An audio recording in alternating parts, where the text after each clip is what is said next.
What do you do when it rains? You check your phone, maybe watch something, work from home, order food. The rain is an inconvenience, a reason to stay inside, a disruption to your plans. Now imagine the same rain, but no phone, no roof that keeps everything out, no delivery app, no electricity.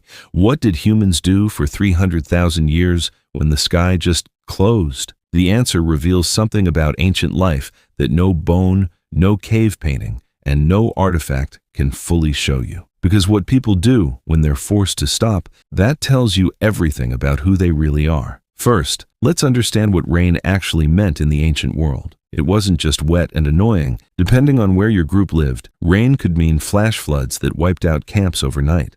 It could mean rivers swelling and cutting off hunting grounds for days. It could mean cold, dangerous, life-threatening cold, if your fire went out and your animal hide clothing got soaked through. But it also meant something else, something modern people rarely experience: forced rest. You couldn't track animals in heavy rain. Your footprints and theirs both vanish. You couldn't reliably start a fire in the open. Gathering plants meant getting drenched in cold in exchange for food you already had stored. So on a serious rain day, the decision was made for you. You were staying in. Anthropologist Kim Sterelny, studying how early human groups managed environmental disruption, noted something fascinating. Hunter-gatherer groups didn't experience bad weather as a crisis. They experienced it as a rhythm. Modern indigenous groups still living traditional lifestyles treat rain days almost like scheduled downtime. The Hadza of Tanzania, studied extensively by Frank Marlowe, essentially suspend food acquisition during heavy rain. They retreat to shelters, simple structures of branches and leaves, and the camp compresses inward. Everyone gets closer, and that proximity drives everything that happens next. Let's start with the physical reality. Ancient shelters were small. We're not talking about a house. We're talking about a low dome of bent branches covered in bark, leaves, or animal hides, maybe 2 meters across. Enough for a family to sit, not stand. Enough to stay dry if the construction was good. Enough to share warmth. In Ukraine, archaeologists discovered mammoth bone shelters dating back 15,000 years. The bones arranged in careful interlocking circles with evidence of central hearths. These weren't temporary stops. They were engineered for exactly this, surviving extended periods of cold and wet weather in a group. In the Clazies River caves of South Africa, humans were sheltering in the same locations 120,000 years ago. The cave walls still carry the smoke stains of 10,000 fires built against storms that no one alive today ever felt. The rain forced everyone into these spaces together. And what happened in that compression? That's the real story. Here's the first thing ancient humans did when they couldn't go outside. They worked with their hands, not because a boss told them to, because in a world with no stores, every tool you own is a tool you made, and every tool you made can always be better.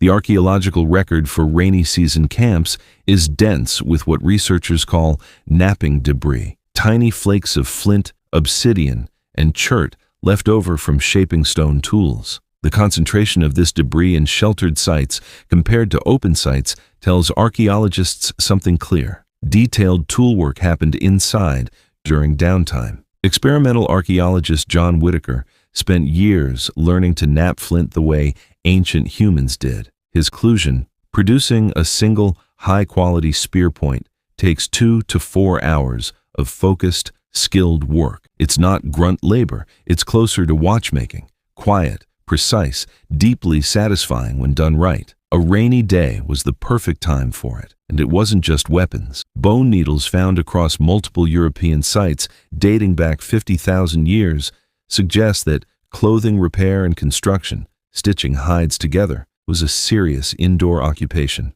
Someone sitting cross-legged in a smoky shelter, pushing a bone needle through tough animal hide while rain hammered the roof outside. But toolmaking was only part of it. The bigger thing, the human thing, was what mouths were doing while hands were busy. Anthropologist Polly Wiesner's research, which we touched on before, found that among the Jew Huansi, nighttime conversations were dominated by stories, myths, ancestors, meaning. But rain days created the same atmosphere in the middle of the day. Enforced closeness, nowhere to go, fire in the center.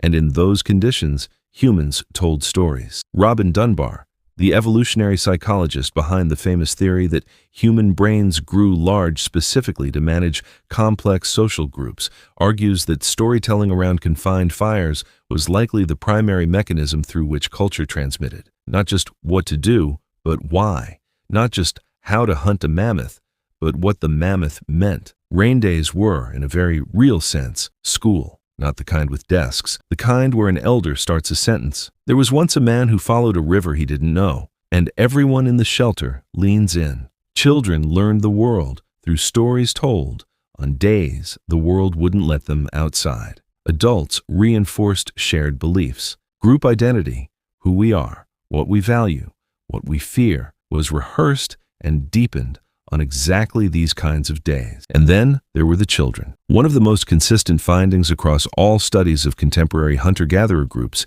is that children play constantly, and adults let them. There's no forced curriculum, no structured activity. Rain meant the adults were stationary and relaxed, which meant children had an audience, and an audience meant performance, games, imitation, wrestling, the kind of play that builds every physical and social skill a human needs, delivered through pure fun. But adults played too. Games of chance using bones and stones have been found at ancient sites worldwide. The oldest known game pieces, ochre-marked stones found in Morocco, are 100,000 years old. On a rainy day with nowhere to be and everyone stuck together, games weren't a luxury. They were a way to keep peace and pass time in tight quarters without going mad. Rain days were also when accumulated knowledge was shared. Ethnobotanist Wade Davis, who spent decades living with indigenous groups across the Americas, documented something striking. Detailed plant knowledge, which roots treat fever, which bark reduces pain, which combinations are dangerous, was rarely taught during active foraging. It was passed down in downtime, in shelters, in the slow hours when experienced adults had young people's full attention. In the Shanidar Cave in Iraq, archaeologists found a 65,000-year-old Neanderthal burial surrounded by the pollen of 8 different medicinal plants: yarrow, groundsel, grape hyacinth, all of them still used in traditional medicine today. Someone knew what those plants did. Someone taught that knowledge. Probably not during a hunt. Probably in exactly the kind of slow, sheltered time that a rainy day created. But here's what I want you to sit with. These people had no concept of wasted time. They had no productivity metrics, no lingering guilt about not being more ambitious. When the rain came down and the fire crackled and the smell of wet earth came in through the gaps in the shelter, that wasn't a problem to solve. That was just life, arriving in its current form, and you moved with it. Ancient humans didn't have the word, but they lived the concept every time it rained. You call it a lazy day. They called it a good one.